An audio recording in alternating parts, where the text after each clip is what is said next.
Hello, and welcome back to the Accounting Podcast, the number one podcast for accountants in the world, and your weekly news roundup. I'm Blake Oliver. And I'm David Leary. And Blake, I'm glad that we have an episode this week. Last week, when we left everybody hanging at the end of the episode, you were about to go climb to the bottom of the Grand Canyon. But somehow, did they helicopter you out? How did you survive this? I made it. I survived. I was, hiking rim to rim the Grand Canyon with our friend, Amanda Aguilard, CPA. So 2 CPAs hiking rim to rim from the north rim to the south rim of the Grand Canyon on the October 15th filing deadline. And I survived it. I'm very sore. It's now Monday, so we're almost a week after, and I'm finally able to walk up and down stairs. Ouch. It was 10,000 feet of elevation change. You go down almost a mile, and then you go up about that much, 10,000 feet, and it's 24 miles, so it's almost a marathon. And we did it I did it in 12 hours. Amanda destroyed me and did it in like 11 hours. And that was after she took some detours and side trips to go see Ribbon Falls, and she did more than you. She detoured. She probably did like 26 miles. And she's great. I mean, she did like a 50K not long ago. Yeah. So she's like a beast. And it was great to spend some time with her. And Amanda, if you don't know, is the chief operating officer at Paget, which is like under the leadership of her and Jeff Phillips has just like taken off, and they are adding franchisees like crazy. It's an accounting firm, but they use a franchise model. So you have your own firm and you pay a franchise fee to Paget Corporate, and it's very reasonable. It's less than 10%. And they provide you all the like branding, the tools, the technology. Amanda brought systems and processes. All of her systems and processes that she built at her firm, she brought to Paget and rolls that out to all their hundreds and hundreds of offices. And they're adding lots of offices. So it's a great option. Their ducks must be in order because they do a lot of tax work. Paget does a lot of tax work. And Amanda, the COO, can go hiking the Grand Canyon on the tax deadline day, they must be pretty confident. They have it together, right? Together. And that's, I always remember Amanda when she had her firm, she was always very organized and very together with it. And so she's brought that expertise to Paget. And by the way, since we're speaking about Paget, we should mention their podcast, Federal Tax Updates with Annie Schwab and Roger Harris. That is an Earmark Network podcast, and you should go listen to it if you want to earn CPE for tax topics. It often qualifies for IRS CE if you're an enrolled agent. So go to earmark.app and subscribe, or register for the courses. You can earmark the Federal Tax Updates channel, and then you'll see them easily when you come back. So we should thank our sponsors before we get too involved in all the news. And then I actually want to plug something that I want to have my own ad, if you want to call it that. So our sponsors this week, we have LifeFlow, Zoho, specifically their product Zoho Practice, and we have Practice Protect. So it kind of connects LifeFlow to Zoho Practice, Practice Protect. I kind of like how that connects together. But thank you for our sponsors. Everybody, please support them. We will have the links in the show note. The links will come up on the screen. Please support our sponsors. And the commercial I want to do, Blake, is the election's in a couple days. And you actually said why Trump will win. As you know, I Friday did my training to work the election. So I work the election every year or every 2 years or however, whenever there's elections to be worked. I beg accountants need to be involved in this process. You'll like it. It's a lot of reconciliation. It's a lot of process. All the voting centers around the country, it's all locally driven, and they need volunteers. And it's a good use of your time. Like you'll really feel like you're contributing to society, ensuring, the voting process at your one little location runs smoothly. So you'll be working the polls on November 5th? I'll be working on November 5th, yes. Awesome. Well, I will be mailing in my ballot. I'm helping you out, David. Those of us who mail in the ballots, we don't need as many volunteers at the polls, right? So that's true. But that's a great service that you do. Thank you for doing that. And yes, I do want to talk about the election I don't want to talk about it too much because I know people get politics everywhere, but I think there is a numbers angle, an accounting angle to this. And yes, the headline, the title of this episode is Why Trump Will Win. And I mean, he'll win in Arizona. It's looking like he's got like a 3% edge in Arizona, which went for Biden last time, right, David? Correct. So that doesn't bode well for the Harris camp. And I have a theory as to why this is happening. I know it's never one issue, but there's one in particular that I think is really driving this. And I've got some numbers to share with you. And then we want to talk also about Mark Koziel and being the new president of the AICPA.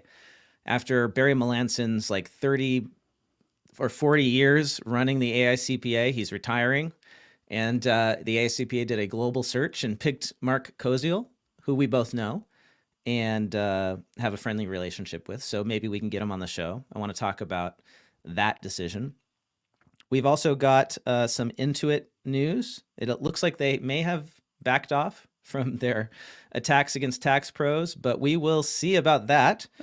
I also have follow-up on Berkshire trimming Bank of America stock. And actually, we never talked about that before, but we did talk about banks and interest rate risk. And it's looking like the same problems that plagued Silicon Valley Bank are now plaguing one of our largest banks. And that may be the reason that Warren Buffett is dumping his B of A stock. And he had a huge position in it. Google is under attack from AI search.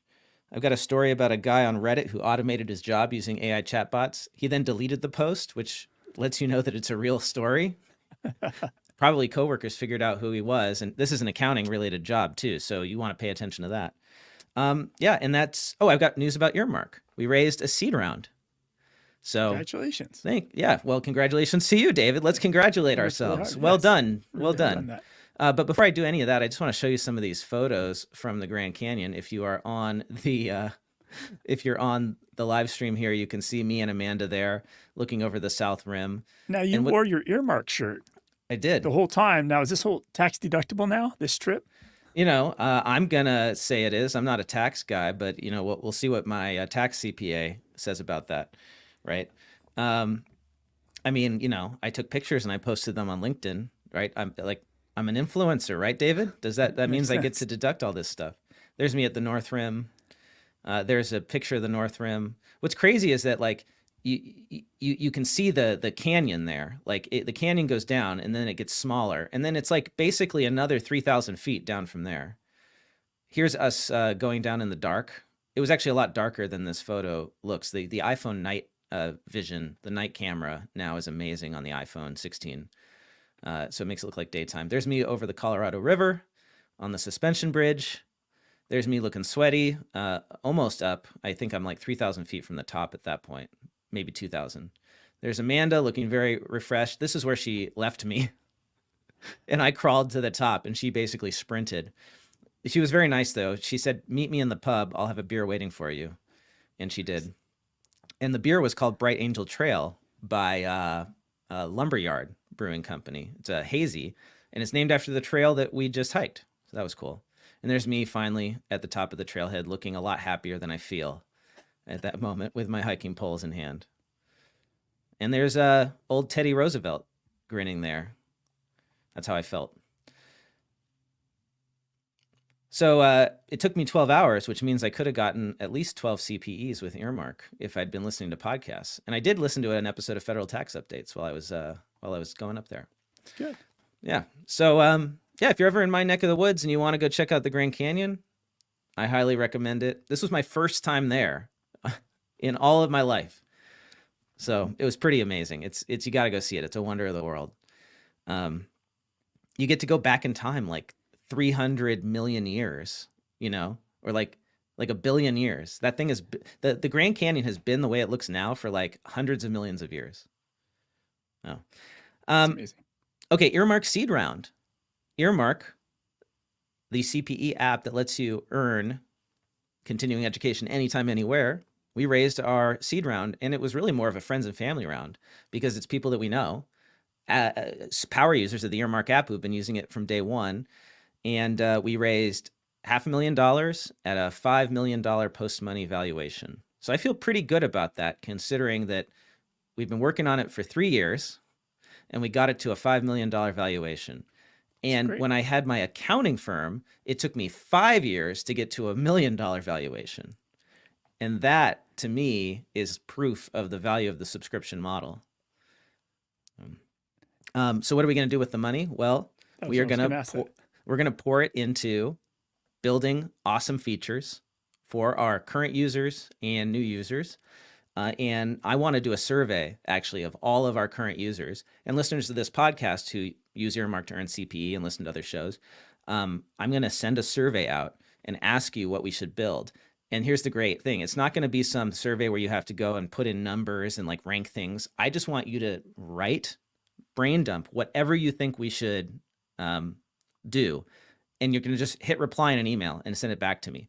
And I am going to use AI to synthesize every response into a roadmap directed by our users.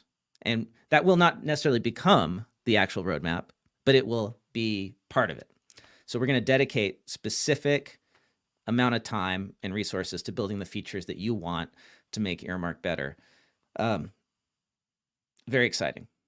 So, we have, how many members do we have now on Earmark? 14,000.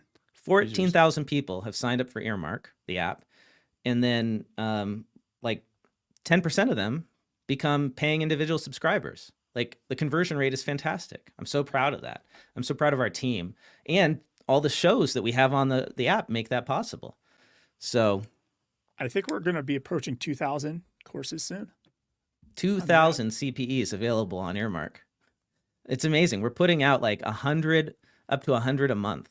Like this is CPE oozing out of your pores. You cannot possibly take all this CPE. You've got so many choices, right? And that's our goal, is just to make everything that deserves to have CPE have CPE. And we want to bring new voices to the accounting profession that have been excluded from state society meetings and from national conferences. It's the same people all the time, it seems like, that have been doing these continuing education courses. And we want to make it affordable and easy for people to create their own CPE. So if you want to be an Earmark instructor and you want to teach a webinar, or you want to turn a podcast into CPE, reach out to us. You can email me at blake@earmark.me and tell me about what you want to do. We are looking for technical, tax, and audit experts to help us build out the technical side of Earmark. We want more technical content on there so that we can offer everything anyone needs. And we also need state-specific ethics courses so that we can fulfill all those requirements, because I know there's many states that have specific ethics requirements.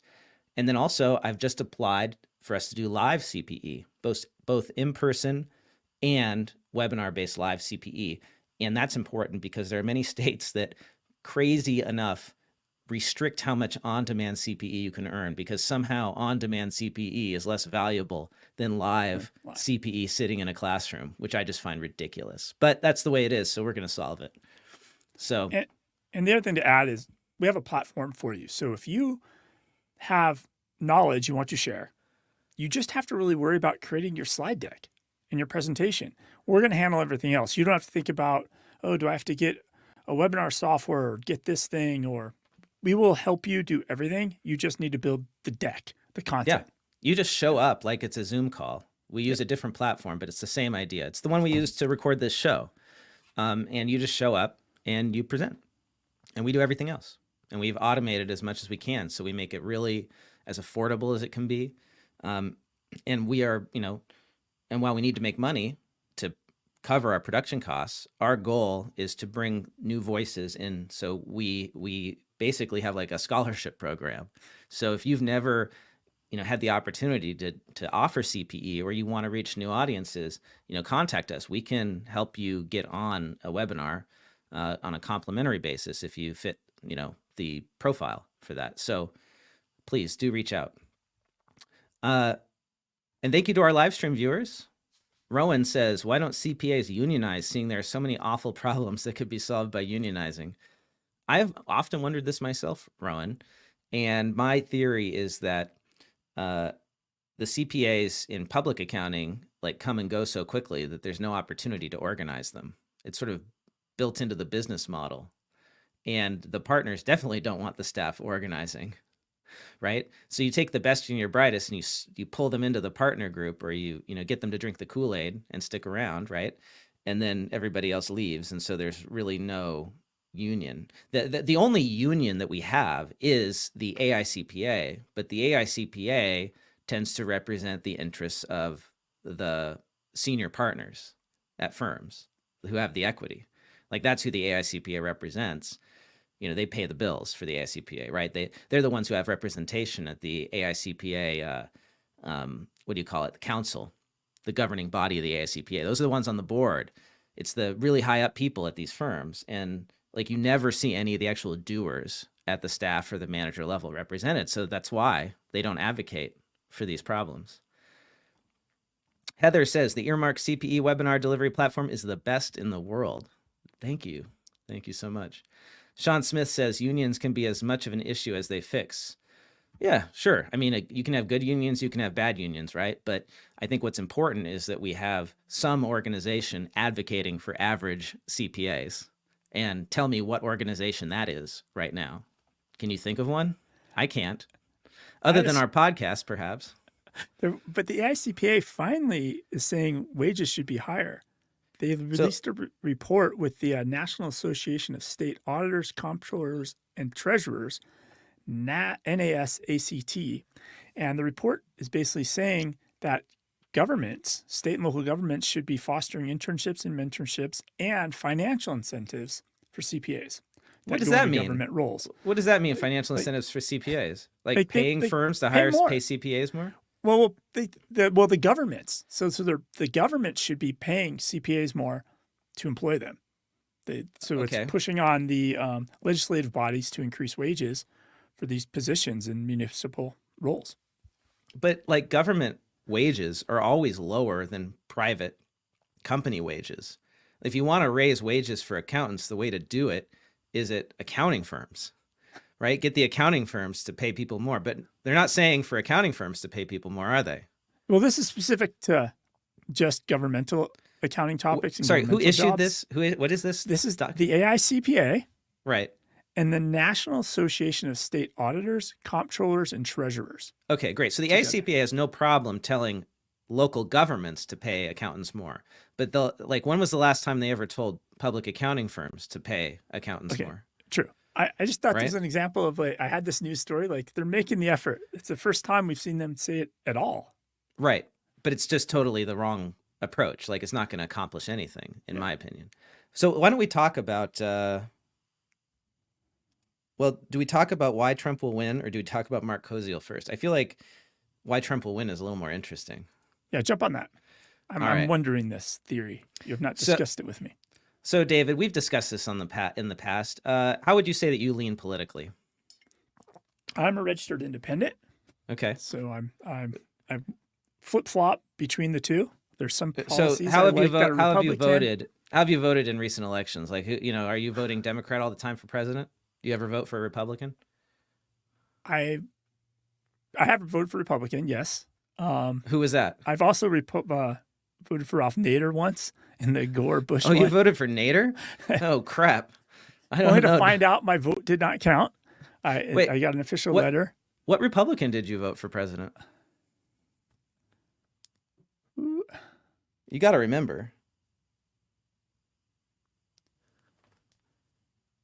You're pausing for a really long time, David. Like, this shouldn't be so hard. No. I tend to choose a third-party candidate in many cases. So, but I'm trying to think, like, who I feel. Okay.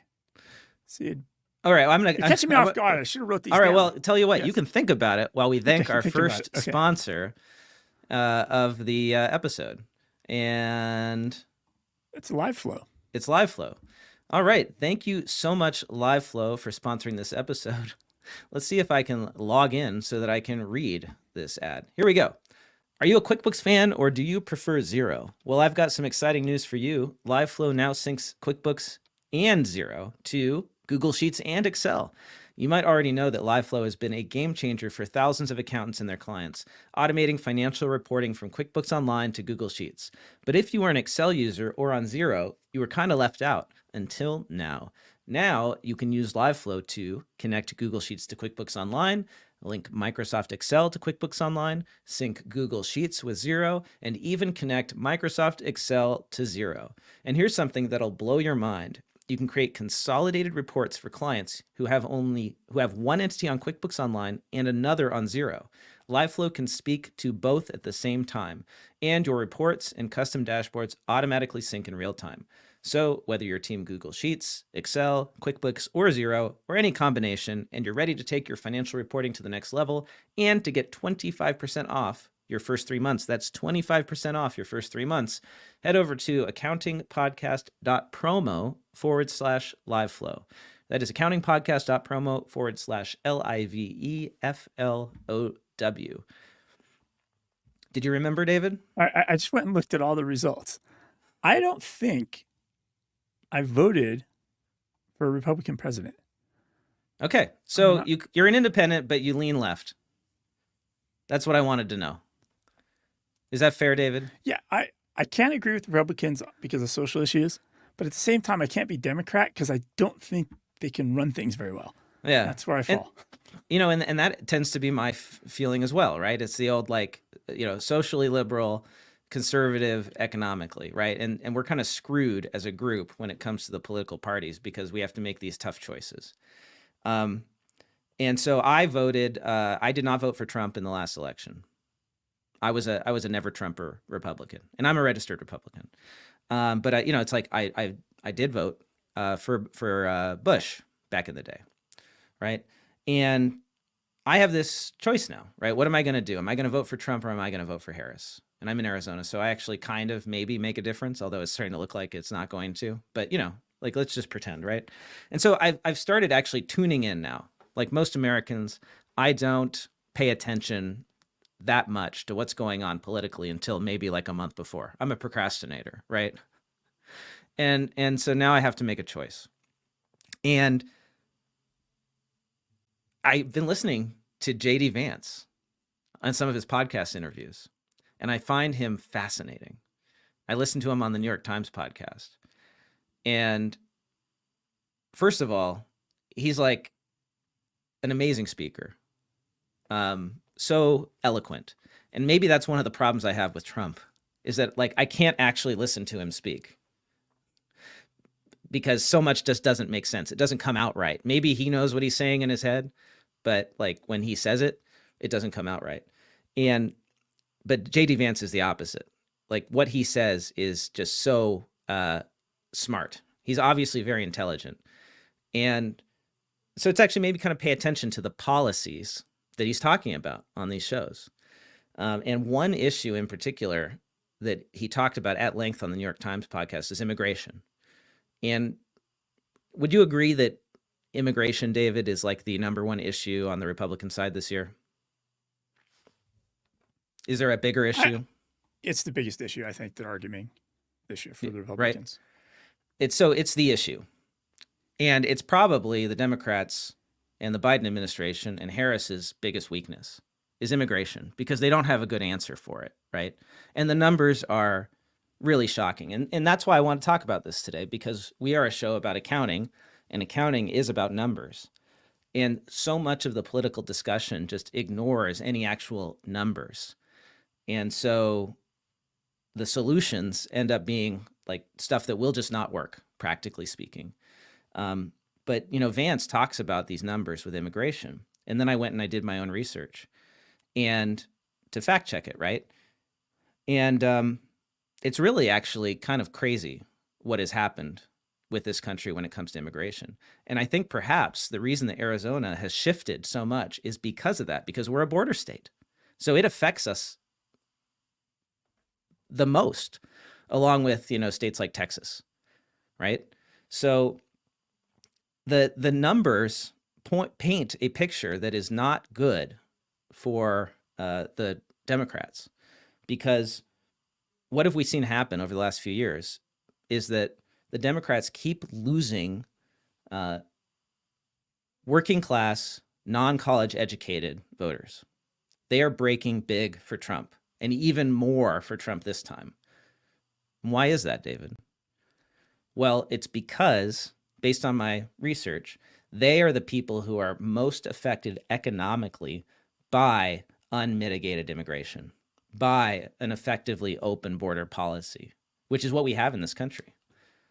You can walk across the border and you can claim amnesty, and the Border Patrol has to let you in. And you get a court date at some unspecified future date, years in the future, right? So effectively, anyone can walk into the country. And it's created a situation where a significant percentage, what I would say like is a material percentage of non-college age workers, non-college educated workers in this country are unauthorized to be here or illegal. And it's like as much as 8%. Do you follow me? I'm following you. I'm trying to see where you're going. Yeah. So a lot of the coverage of Trump and Vance and the campaign and their immigration policy in the mainstream media focuses a lot on what I don't think is actually the main issue. And even when they talk about this, they don't talk about the economics of this, right? It's all about like the gangs taking over the apartment building, or it's like the immigrants who killed somebody, right? The violent crime and all this stuff. But when you actually dig into those numbers, right, it's not like widespread, right? But what is widespread is the economic impact of this immigration on working class, non-college educated Americans. So about 3 to 4% of the population here in the US is unauthorized immigrants. It's estimated between 11 and 12 million. Now, some people on the right will say it's like twice as much as that, but I couldn't find any data to support that. So let's say it's like 10 to 11 million. Okay. And that's in a country of, 334 million right now. So 3 to 4%. And that doesn't seem like that much, right? But if you break that down farther, and you look at what percentage that is of workers, it ends up being like 8% of non-college educated workers. And what happens when you have a 8% sized group of millions of unauthorized workers who are taking jobs that would otherwise go to Americans? What's the economic impact of that? Well, the argument is that it's lowering wages and Right. people don't have jobs. Yes. But I don't believe that's true. So I'm letting you continue. Well, so I did the research on this, David, and a 1% increase in immigrant composition in an occupation reduces native workers' wages by about 0.5%, with a stronger 0.8% effect in low-skilled occupations. And so the direct impact is that for about 25 million Americans who don't have college degrees and who are working, the presence of these unauthorized workers reduces their wages by 12%, or almost $2,000 a year. And that's a lot of money for somebody who is making, $20,000 to $30,000 a year. But there's So evidence contrary to impact. this, Blake. So then they have data, and there's a really great thing on NPR's Planet Money about this. So when the Cuban refugees came, and they just got dumped on South Florida, dumped into Miami, they basically went back and restudied this, and they cannot detect any evidence that it affected wages, numbers of jobs, et cetera. And the reason why is there's not a fixed number of jobs in an economy. Right. But the Cuban refugees were legalized, right? They were authorized to be here. We let them in. We are letting people in as well. But they're not getting asylum. It's the same thing. They're asylum seekers. Yeah, but they're not authorized to work here, and they're working illegally. Most of the people in this list are working illegally, and so they are working for below the table wages, right? They are not getting the labor protections that American citizens get, and so they will take less because they're money. waiting on paperwork, administrative paperwork. Right. right? They're Right. waiting on. Because they're illegal, right? They're unauthorized to work.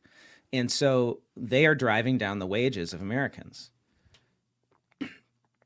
And in certain areas, it's raising rents because you have immigrants who are willing to live like 4 families in an apartment who are willing to take that rent, and it drives up the price of rent for Native Americans. So this is an economic issue, and maybe this is just because I became politically conscious during the Bill Clinton ascendancy. And I have this drilled into my head, this phrase, it's the economy, stupid. Yeah. Do you remember that, David? Yes. And I do believe that ultimately everything comes down to economics, and that there's a lot in the political landscape that is there for theater, but in the end, people vote with their wallets. That's human nature. And arguably, you could say that Biden and the Biden administration, and some of this is a rollover from even Trump before, with zero interest rates or almost zero interest rates, right? And all that money coming in from the pandemic spending caused all that inflation. So the table's been set, right? You don't have to explain it. You just ask people, how much are eggs? How much is gasoline now? And, how much is your rent? And then you can tie it to all these other social issues. But fundamentally, the table's been set, and it's very easy to make an argument. Like, those guys mess this up, right? It's easy to market against. And that's the struggle I think the Harris side is having. It's very hard to point at, look what we did. Right. It's just hard. Well, even if they're not the root cause of it, it's just very hard. But that's the thing, David, is they are. The Biden administration they have allowed the situation to develop at the southern border, where millions of people are coming across. And I think it comes from a place of compassion, because, you want those people who are fleeing gangs in, I don't know, where Ecuador, is it? In Venezuela. You want people who have no other place to go to come to the U.S.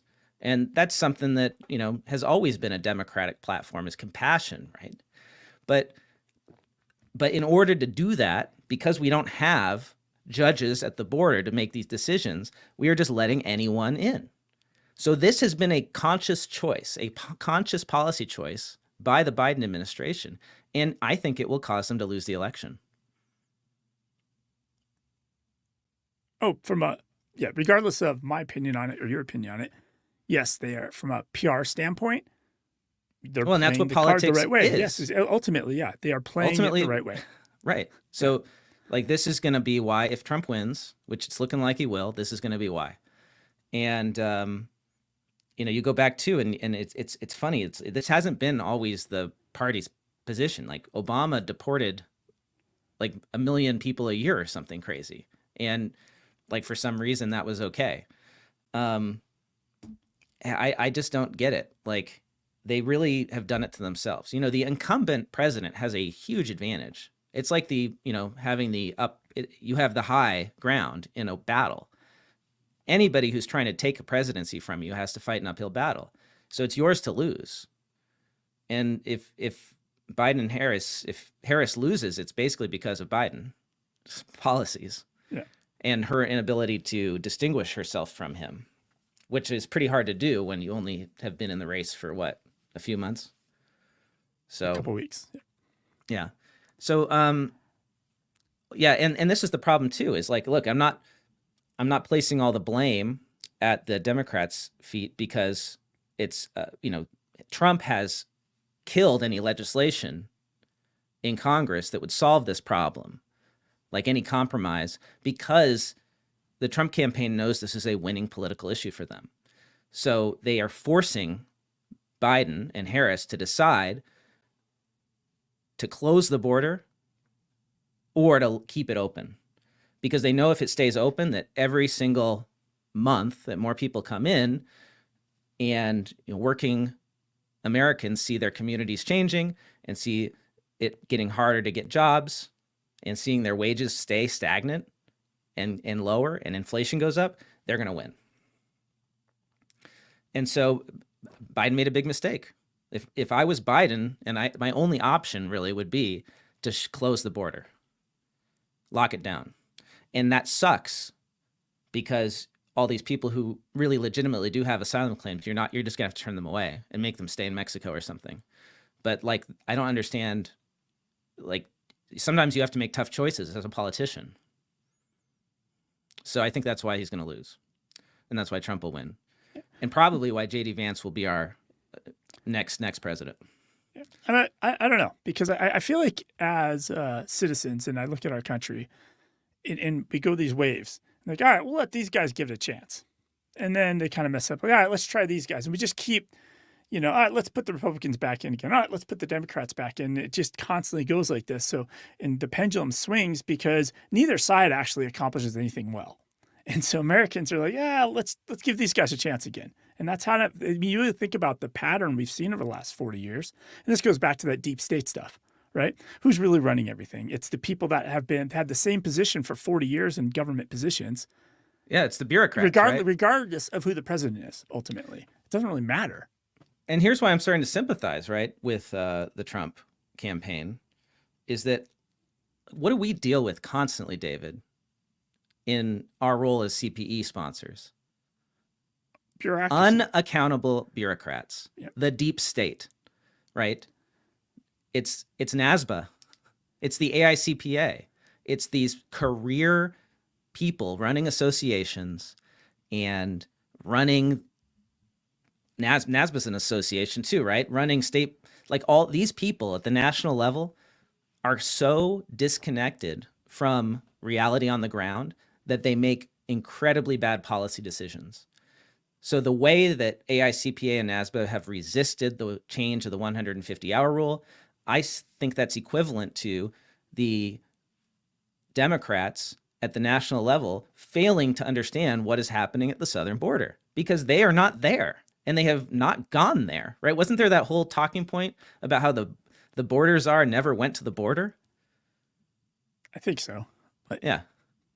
You know what's real or not real. There's so many commercials. Right. Here's what I do know. I'm 40 minutes from the border, Blake. I could go drive there and show, like before we're done recording this episode, live stream what's happening at the border. I also think there's a lot of sensationalism happening. Yes, are there immigrants coming? Yes, but there's just a lot of sensationalism happening about this. Well, but see, that's because you are insulated from it. You don't have, but the thing is, David, you grew up doing a job that is now, that would act like if you were still in construction. Yeah. Right? Your dad worked construction. You worked construction in Phoenix. Yep. Right. So imagine now if you were in construction and you're trying to make a career for yourself in that. Let's say you didn't go to work for Intuit at the call center in Tucson and, you're competing for work with unauthorized workers who are driving down your wages. How would you feel about that? This is happening in the 80s. This has been happening forever. There was illegal aliens taking construction jobs in the city of Phoenix in the 80s. That doesn't make it okay. I'm not saying it's okay, but it doesn't have the impact that this, oh my God, they're going to take my wages, I'm going to have lower wages. It's not as drastic as everybody thinks because there's not a finite number of jobs and wages. But they do, I don't buy that argument, David, because jobs can grow. The economy can grow. That's for sure. But right now, there's a finite number of jobs today. So if there are, 10 million people here that are working, that are unauthorized to do so, that's 10 million jobs for Americans. If they were not here. There's not enough Americans to fill all the open jobs. Everybody's hiring. Every accounting firm is and that's hiring, something construction companies. There's not enough bodies to do the work. Well, that's not true because there actually is a big population of millions of Americans at the lower end of the wage spectrum who have dropped out of the workforce entirely.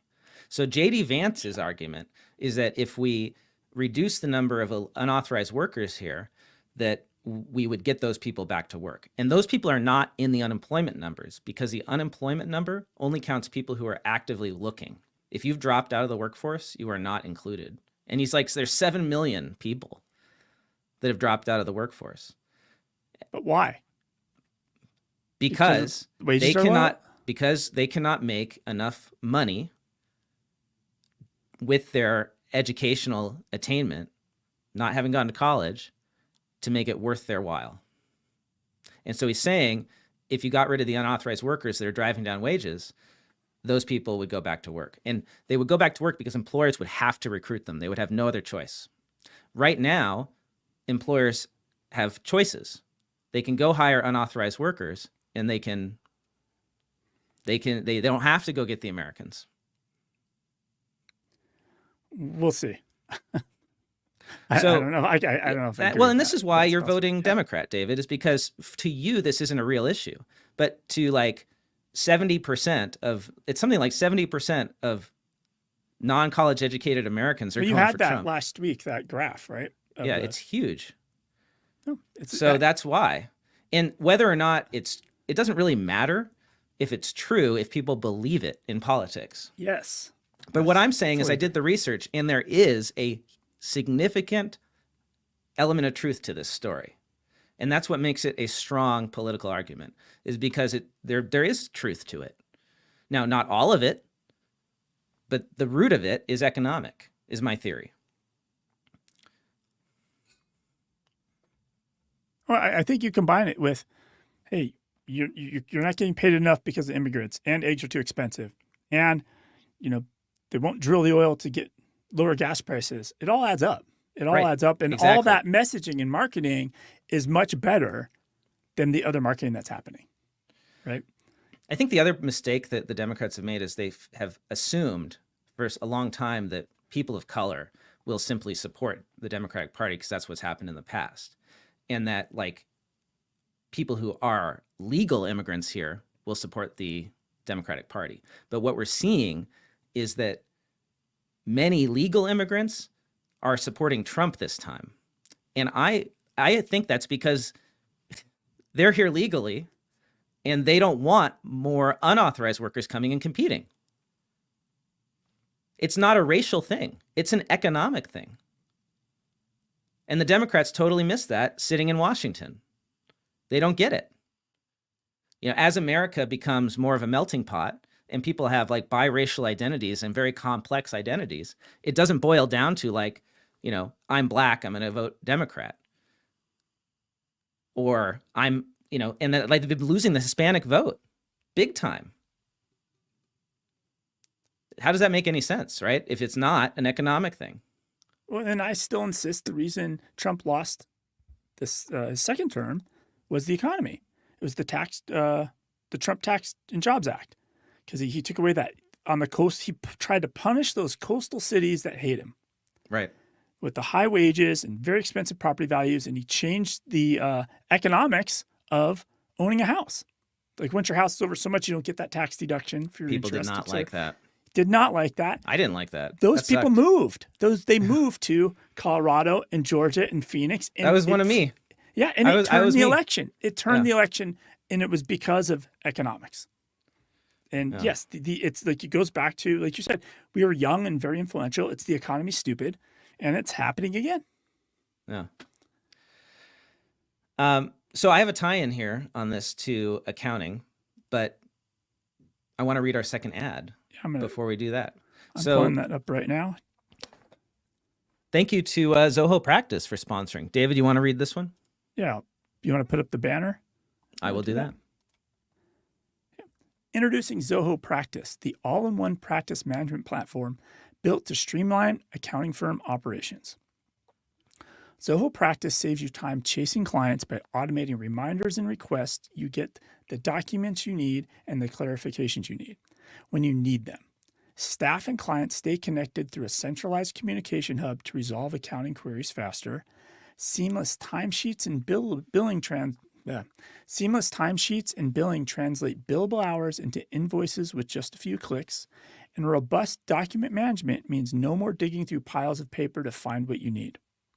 Beyond workflow efficiency, Zoho Practice also enables real-time financial visibility across clients thanks to seamless integrations with Zoho's accounting tools, allowing you to gain actionable insights to identify and resolve reporting inconsistencies quickly. Whether ensuring tax compliance, monitoring cash flow health, or simplifying collaboration, Zoho Practice is the unified solution to manage all aspects of an accounting practice. To explore how Zoho Practice can save time, enhance oversight, and help your firm work smarter for free up to 5 users, head to accountingpodcast.promo/Zoho. That is accountingpodcast.promo/ZOHO. Thank you, Zoho. Heather in the chat says, Blake, do you think you would think differently about the election if, like David, you had a daughter? Would other issues matter to you more? Heather's obviously talking about the abortion issue, which is a big one on the Democrat side. And I don't think that men should be making decisions about women's bodies. If it was up to me, I would say let all the women in the country vote on it. But it's not. And I'm not a single issue voter. And so I don't know what I'm going to do, Heather. Like, I don't. But I know that this issue is what's going to probably swing the election. Sean says, immigration isn't just an issue for the border either. Have a friend who had an Irish husband who couldn't get arrangements made to be here either.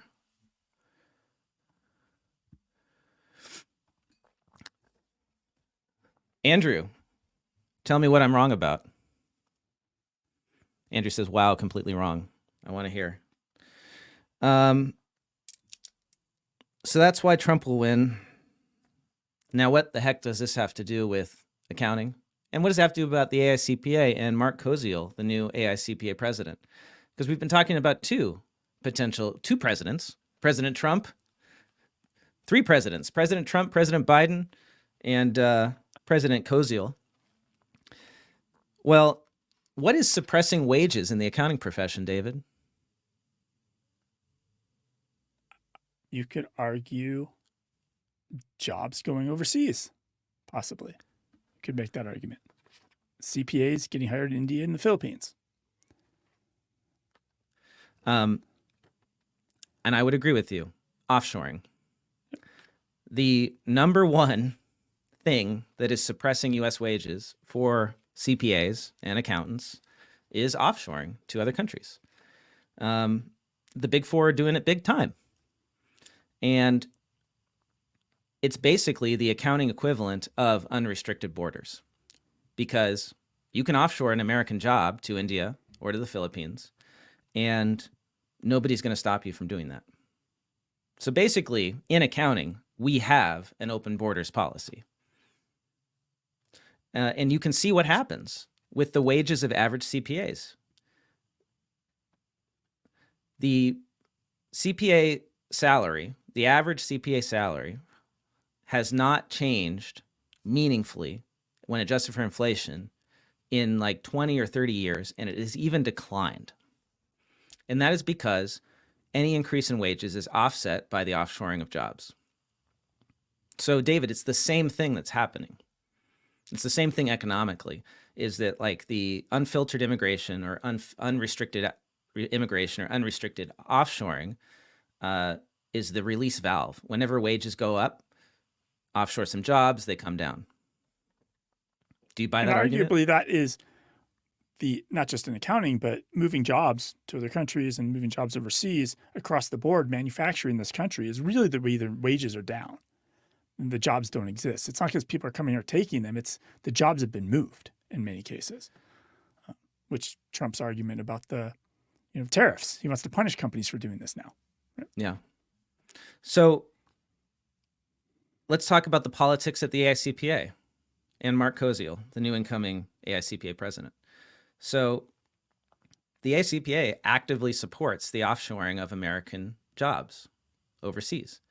I was at a presentation by Barry Melanson, the current president, who's retiring soon, and he put a slide up on the screen, and it showed the triangle of a CPA firm, the pyramid of a CPA firm with the staff at the bottom and the partners at the top, and then he showed the corners cut off the triangle, and there were 2 words, offshoring and technology.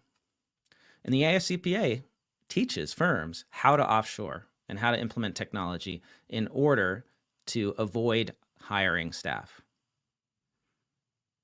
So what I want to know is, how does this fit with the AICPA's stated mission of, what is their stated mission? It has something to do, I think, with promoting CPAs, right? You would think that it would, right? Isn't the mission of the AICPA? I'm gonna dig it up here. You continue. Okay. On. You tell me what it is exactly, but I'm going to guarantee you there's something in there about promoting CPAs. But, you know, your average CPA salary hovers around $100,000. Depends who you look at. It can go as, the average might be as low as like $91,000 or as high as $120,000 a year. That's for US CPAs. And it hasn't really budged. And that salary is very, very difficult to raise a family on in what really ought to be, you would think you would want CPAs to be living like an upper middle class lifestyle, wouldn't you? They're professionals. They deserve to be in that class with doctors and lawyers.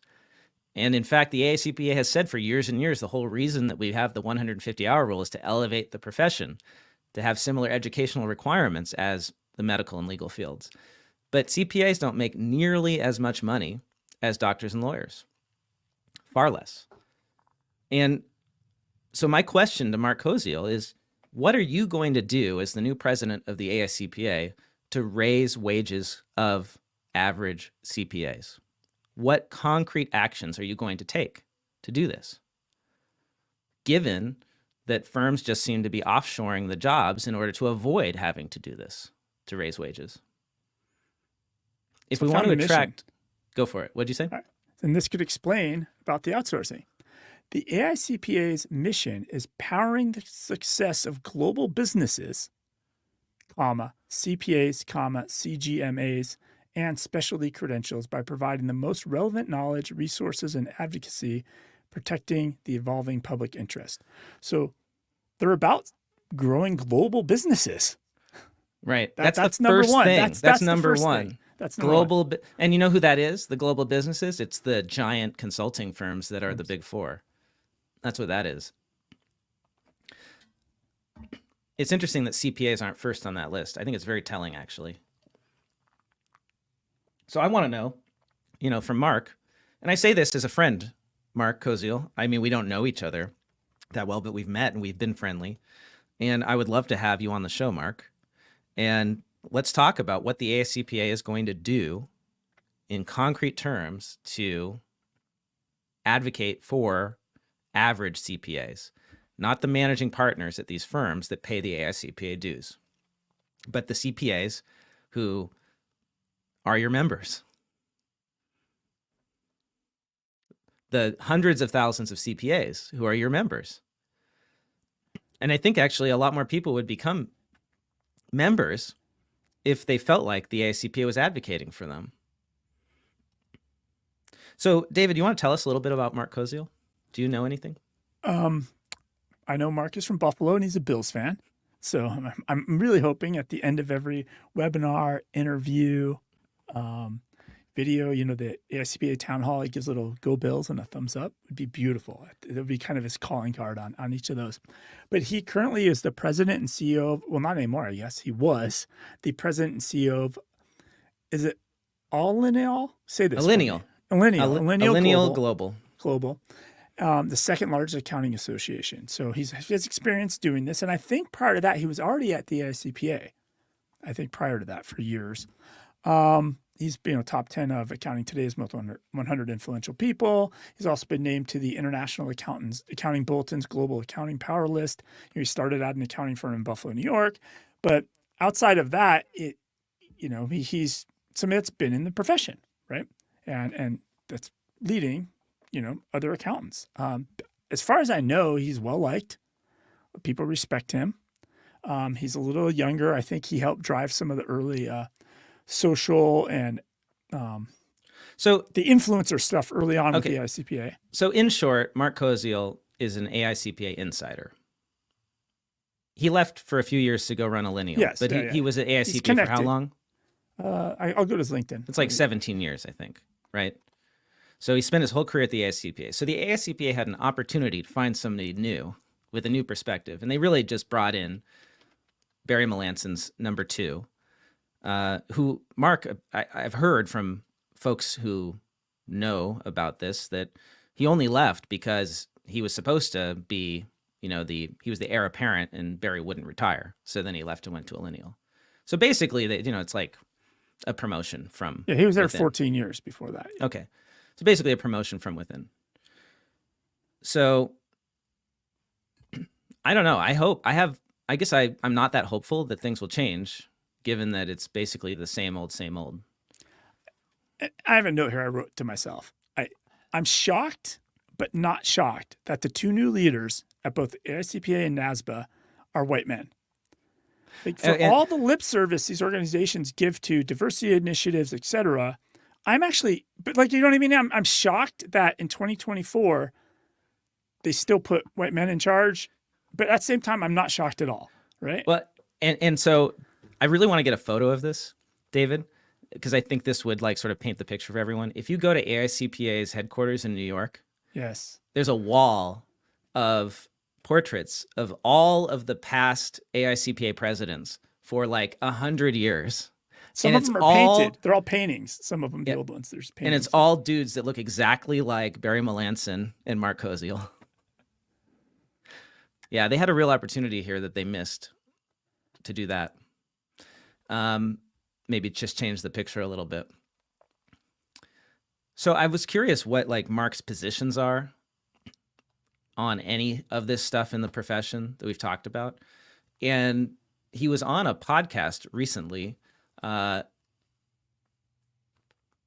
was on CPA Trendline's podcast, Gear Up for Growth, hosted by Gene Carragher. I apologize if I got that name wrong. And I want to talk about what he thinks based on that. But before that, David, let's do our final ad. If you wanted to display the banner, I'll go ahead and pull it up to read. Okay. Our sponsor is Practice Protect. Practice Protect is the leading cybersecurity platform trusted by over 26,000 accounting professionals worldwide. As an all-in-one managed solution, Practice Protect puts your firm's security on autopilot, allowing you to focus on being your client's trusted advisor. The Practice Protect platform is tailored for accounting firms and offers comprehensive protection across 5 core areas: an access hub for secure logins, email security to stop scammers, device security for your computers and laptops, a compliance hub to automate regulatory requirements, and a security training hub for your team.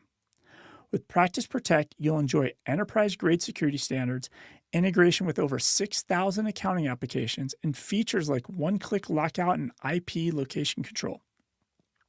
The platform not only secures your technology, but also helps you meet compliance standards, providing customized documentation and risk assessments. For just $34 per user per month, you get unlimited usage of the Practice Protect Access Hub, a dedicated onboarding specialist, and white glove support. Plus, Practice Protect offers a 90-day satisfaction guarantee demonstrating their confidence in their service. Don't compromise on your client's data security or your firm's reputation. To join the thousands of accounting professionals who trust Practice Protect and to book your security consultation today, head over to accountingpodcast.promo/protect. That is accountingpodcast.promo/PROTECT. And that's super important because I think I saw an article from Microsoft that every day 600 million cyber attacks are targeting Windows users every day. So it's super important that if you're not protecting your firm, to probably protect your firm.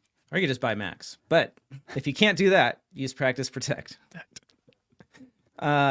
We've got quite a bit of chatter in the chat. Andrew H. doesn't like my opinion about letting women decide the abortion issue. He said, what was it he said? It's not her body, it's the baby's body. I don't want to get into that. But we've done an episode about this. We did we did an episode on the, it's called Abortion by the Numbers. It got us audited by NASBA, by the way. They decided, like somebody complained and they audited that course and we actually passed through that audit, thank God. But it was worth it anyway. Yeah, we talk about the numbers. You can go listen to that episode, and Andrew, and decide, it's in this feed, right? The accounting podcast feed. Yes. Yeah. So it was with Laurel and Wilson. You can go listen to that episode and decide what you think. But my view is that, regardless of whether or not you think it's like the baby, is it's like a human, a person in the legal sense, it still like involves a woman's body as well. And so that's why I think women should decide this issue, not like people. How about this? People with uteruses should decide this issue. Like, that's just my personal feeling. Okay, man. So like, relax. And you ask, Andrew, are you all lefties? I mean, I think I don't know when you tuned in or if you've been paying attention, but I told David very clearly, I've been a lifelong Republican. I've never been registered as anything else. I started the Young Republicans Club at my high school just to piss off the Jesuit professors or teachers. They did not like that, my Catholic high school. They're very liberal Jesuits. So, yeah. And I was also like, actually, one of the things about JD Vance that I find fascinating is, he was, he grew up poor in West Virginia. He survived. He got out of there and joined the Marines to go fight in the Iraq War. And he was a believer like I was, except I was going to college and I was watching the protests happening. And I was like, these idiots, I supported the war, and he went and fought in it. And then he came back and later was like, oh, that was a big mistake. We should not have done that. Like a lot of people. And I feel the same way. Right. So, like, your views can change, even if, I guess, if your party affiliation doesn't. I would not call myself a lefty.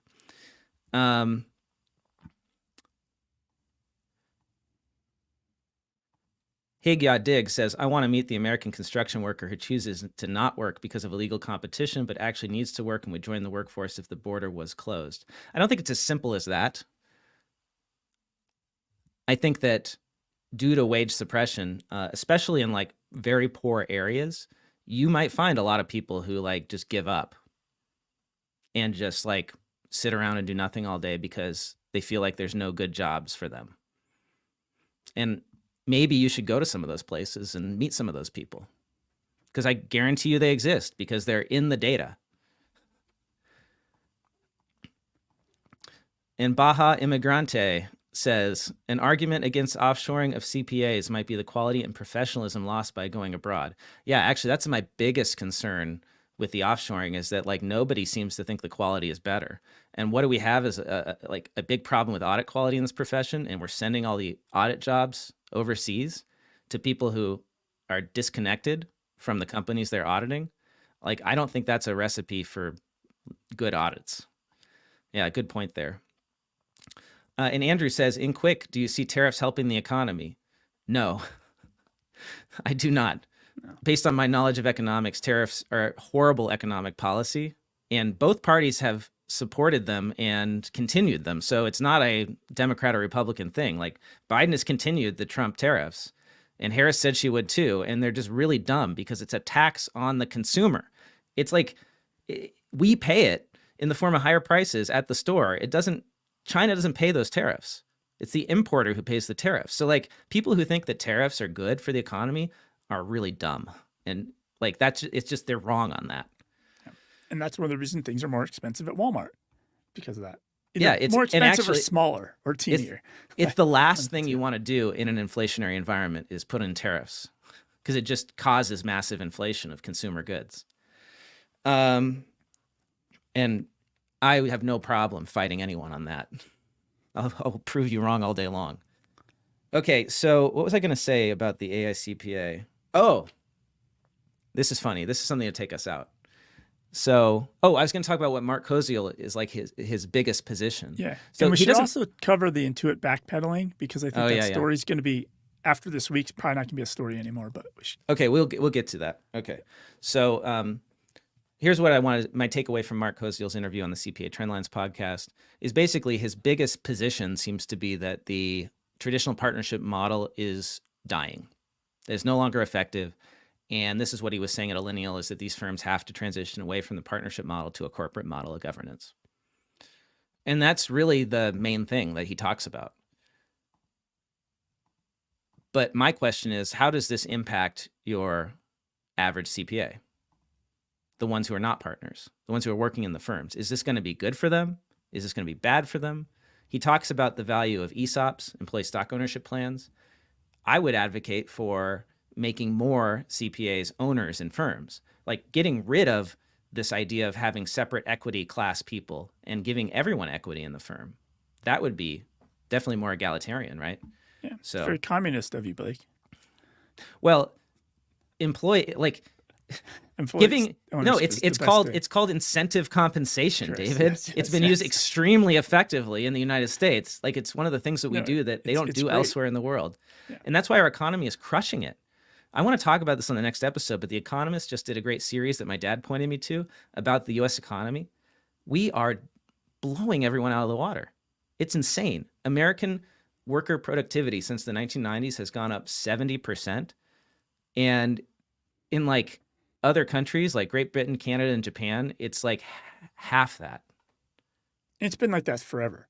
We outproduce everybody else. Well, honestly, only for like 100 years. That's the crazy part about it. Yeah. It's been a really short amount of time since World War II, you know?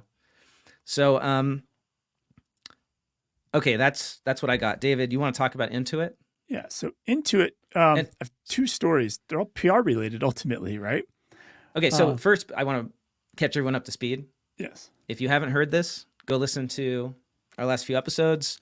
Intuit released an ad, a TurboTax ad, telling consumers, taxpayers to break up with their tax pro. And tax pros were not happy about it. And the National Association of Tax Professionals came out against it and broke up with Intuit, said, we're not going to take Intuit's money anymore. And the National Association of Enrolled Agents came out and said they weren't happy about it. And so, like, the question is, will Intuit keep airing these ads? And so on Tuesday, Intuit said it would evolve away from the cheeky campaign. And, so basically they're going to move away from it. They've acknowledged it.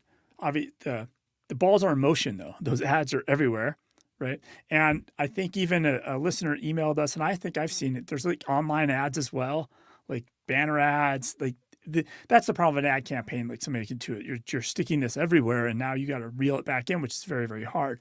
But the result of this was the letters from NTAP, NAEA, and finally, which is silly. So Tuesday, Intuit said they would move away from this.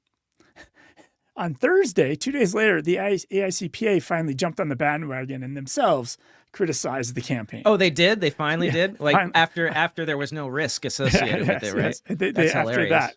that. So apparently on October 15th, Intuit did meet with the tax pro organizations and several other groups and then agree that the campaign would be phased out, but it would take some time. Right? So that's happening. But in the meantime, as of this morning, another Intuit PR mistake happened, Blake. If you're ready for this one. Go for it. Intuit's chief communications officer asked a podcast to delete a part of an interview. So what podcast? This is the Coder podcast from The Verge. It's a pretty popular podcast. I'm guessing it probably gets 300,000 downloads an episode. It's fairly decently big. Yeah. Intuit CEO Sasan Goodarzi joined that podcast.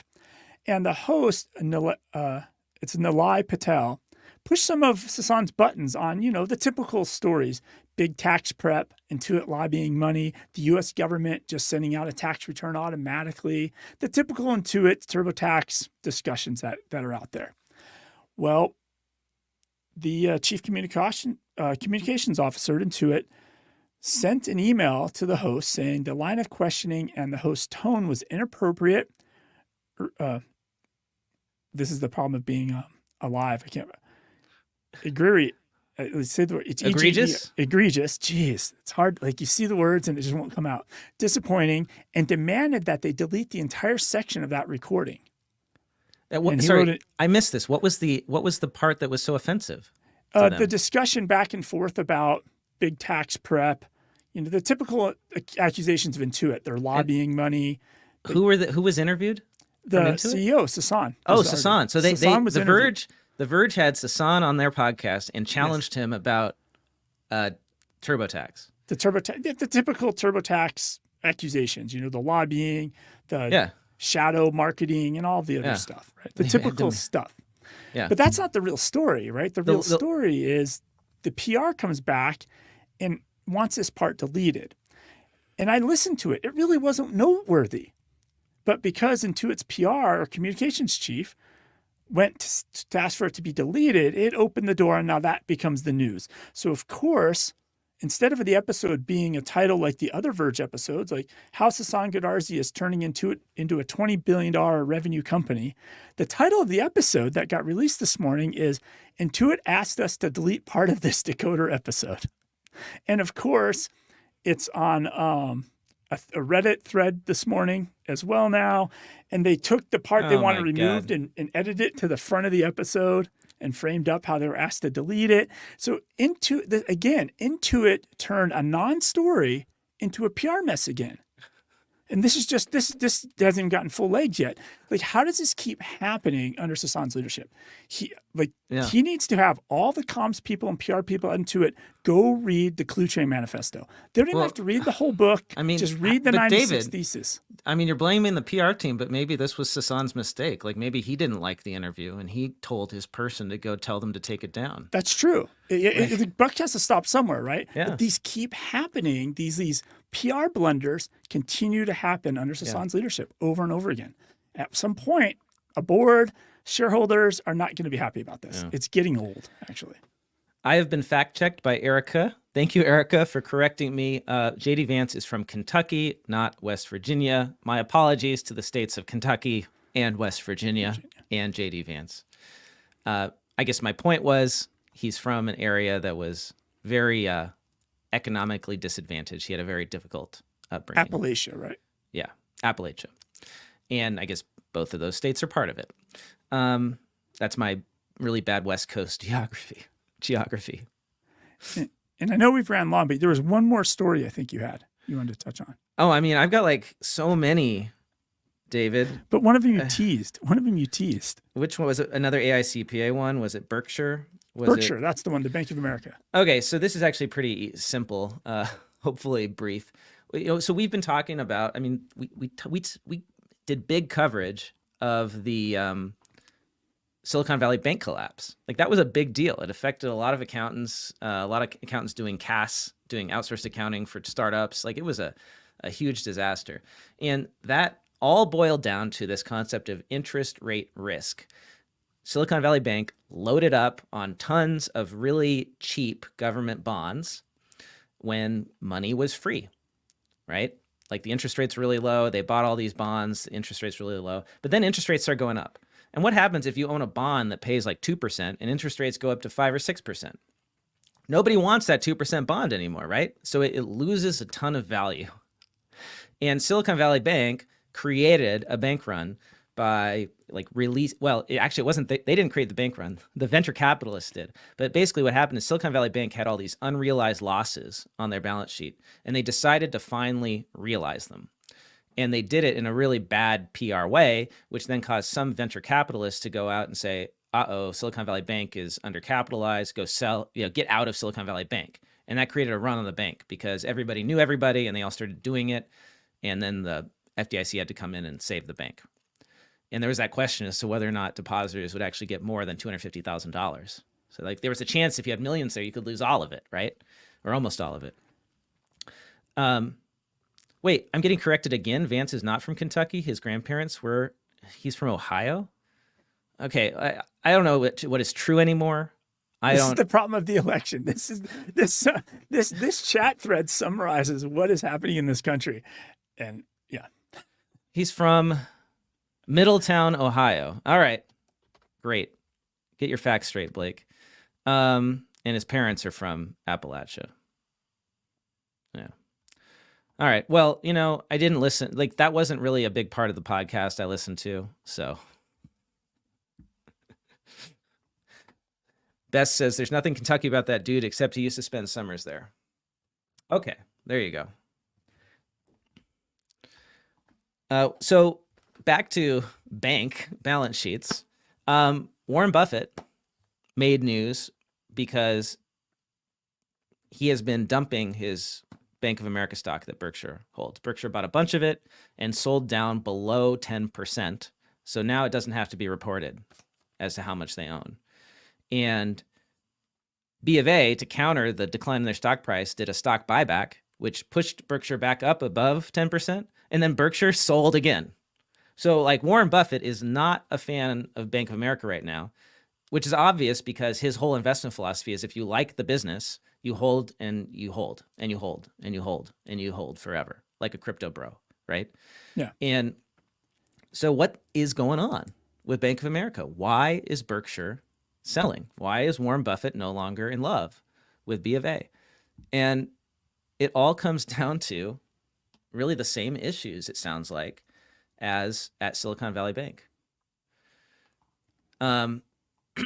The Wall Street Journal covered this, but they didn't really offer a lot of insight into why. But there was this one guy on X who did a great thread that kind of gave me a lot of insight into this. Porter Stansberry. He is the founder of MarketWise. And I'm going to open up this tweet here. So I should also share my screen for you so you can see the picture. Do you see this? You have not shared yet, but Okay. Can you put it on the screen for me? it's on. Okay, so you see we've got Berkshire and his Charlie Munger. We got Berkshire. We got Warren Buffett and Charlie Munger at their annual meeting of shareholders. And on the table in front of them are two signs. One says available for sale and one says held to maturity. And this photo basically indicates why Warren Buffett is dumping his entire Bank of America stake, or we think he is anyway. And Porter Stansberry goes through and basically explains how bonds are represented from an account. He talks in detail about the accounting treatment of bonds on bank balance sheets. So we have two ways of accounting for assets, right? Investments. You have investments that are, quote, available for sale, unquote, and then you have investments that are, quote, held to maturity, unquote. And banks can manipulate their earnings based on what investments they deem as held to maturity and available for sale. Because on available for sale bonds, you have to recognize the losses as they are incurred. If the market value of the bond decreases, you have to recognize that in your earnings. But if you say, actually, these aren't available for sale, I'm going to put them over here in this other category called held to maturity. And I don't intend to ever sell these until, I'm just going to let them mature. I'm going to hold these for however many years I have to. Then guess what? For some magical, inexplicable reason, in accounting theory and in accounting regulations, you don't have to recognize those losses. They become unrealized losses. And this is a problem because it makes Bank of America look like it's doing a lot better than it is. And he gets into the numbers of this, right? Bank of America had bought tons and tons of these government bonds at very low interest rates. It was $2 trillion worth total in the entire banking system. The banks bought $2 trillion of these now much less valuable bonds. And B of A was the biggest buyer by far. It purchased $700 billion of long-term bonds, roughly a third of the total amount in the entire banking system's purchases during 2020. So they bought these assets, these $70 billion of assets, and then they declined in price. And the losses on the bonds are probably around $100 billion today. But they haven't had to recognize that loss, right? It's unrealized because they're saying these bonds are held to maturity. Well, Bank of America only has $200 billion in tangible equity. That is, when you take their assets and you subtract their liabilities, you get their equity. They only have $200 billion. And they're required to maintain that $200 billion by the banking regulators. Banks have to have something like a bank of America has to keep 10% of equity to pay out depositors, right? And if you're not sure how banks work, This is a great way to get educated on it. Yeah. Like banks, when you deposit cash, the banks don't keep it in a vault. They loan it out to businesses, and they only keep a small amount, a small percentage, 10% or so, in order to pay you back when you need your money. So if everyone goes and asks for their money all at the same time, what's that? It's a run on the bank. The bank can't pay everyone out. Bank collapses. That's why we have federal insurance to prevent this from happening. Well, so B of A has $200 billion in tangible equity right now on their balance sheet, but that's not necessarily true. It is true according to accounting, to GAAP, because they've said these bonds are held to maturity. But what if for some reason B of A couldn't hold them to maturity and had to sell them? Well, then they'd only have $100 billion in equity, and that would put them below the threshold for capitalization that we require. And it would be a big problem because B of A is humongous. And that knowledge could spark a run on a big bank.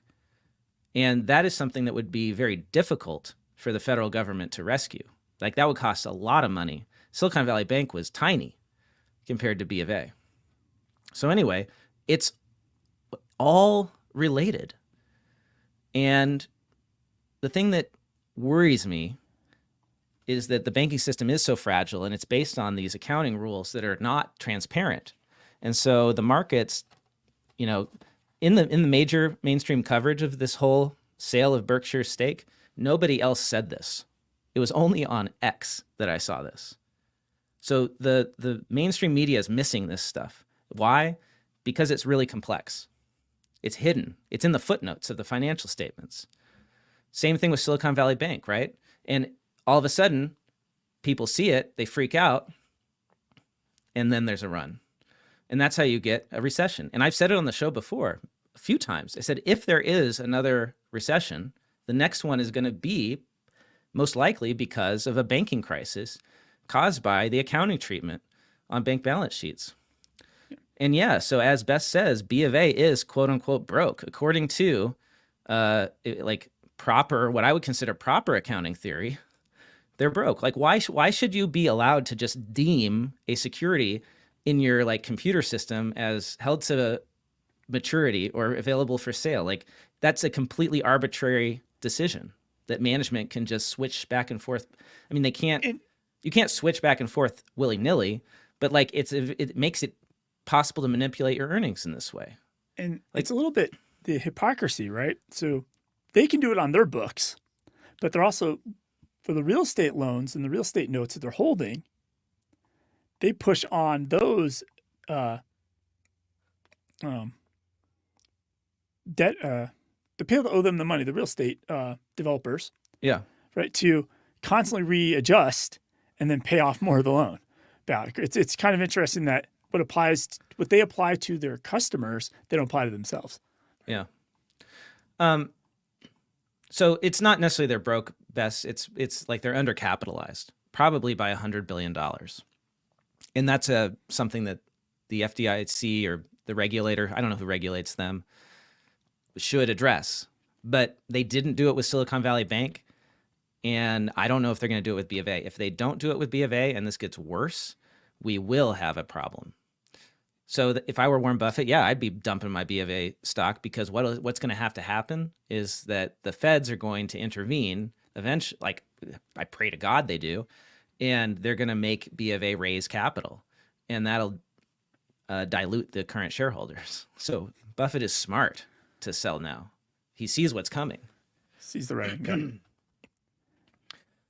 Yellen said they would not bail out banks other than 4 key banks. Yeah, well, when there's an actual financial crisis coming, I think all those promises go away.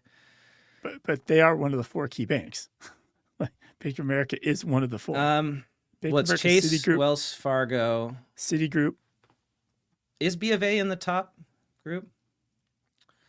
Well, we can figure that out, and we're kind of over on our time here.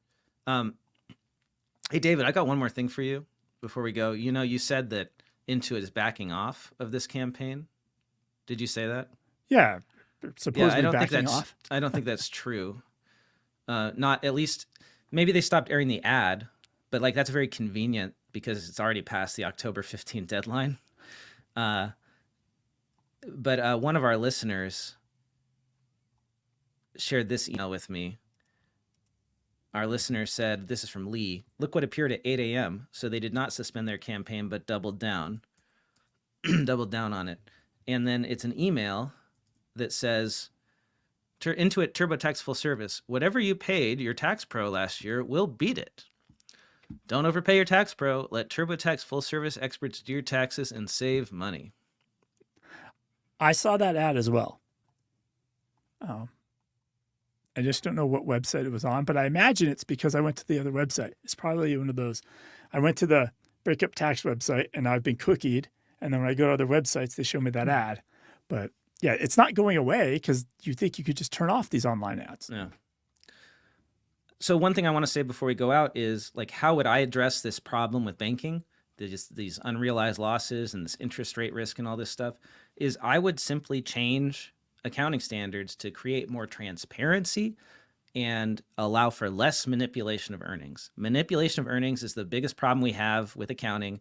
The pressure from management on accountants and auditors to change things so that they can hit their quarterly targets is a problem for our profession. And we could get rid of that by reducing the reliance on estimates and simply disclosing numbers that are hard to manipulate. So, like, that we know that the Fed has some sort of tool for monitoring the liquidity of banks and the capitalization of banks. They have a dashboard. Make that public. Let everybody see it. Why hide it?